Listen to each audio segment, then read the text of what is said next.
मित्रांनो, तुम्ही जर OnePlus कंपनीचे फोन वापरत असाल तर तुमचं टेन्शन वाढवणारी एक बातमी कालपासून व्हायरल होतीये। OnePlus कंपनी बंद होणार असं कित्येक मीडिया रिपोर्ट्समध्ये सांगण्यात येत होतं, पण टेन्शन घेऊ नका, ही बातमी खरं तर अफवा असल्याचं आता स्पष्ट झालंय। OnePlus इंडियाचे CEO रॉबिन लिऊ यांनी एका एक्स पोस्टमध्ये याबाबत खुलासा केलाय।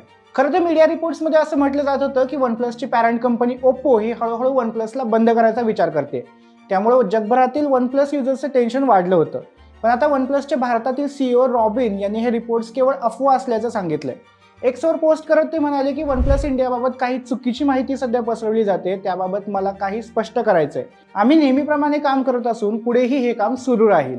यासोबतच त्यांनी पोस्टमध्ये इतरांनाही अशी अफवा पसरू नये याबाबत आवाहन केलं।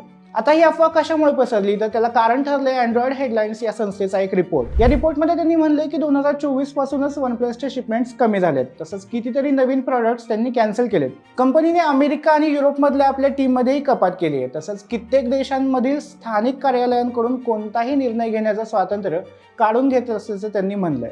त्यामुळे पाश्चिमात्य देशांमधला OnePlusचा प्रभाव कमी होताना दिसतोय। याच कारणांमुळे OnePlus बंद होते की काय असा प्रश्न या रिपोर्टमधून विचारला गेला होता आणि त्यातूनच पुढे या अफवांना सुरुवात झाली। रॉबिन यांच्या स्पष्टीकरणानंतर मात्र भारतात तरी OnePlus सुरूच राहणार असल्याचं स्पष्ट झालंय, त्यामुळे इथल्या युजर्सनी कोणतंही टेन्शन घेण्याची गरज नाही।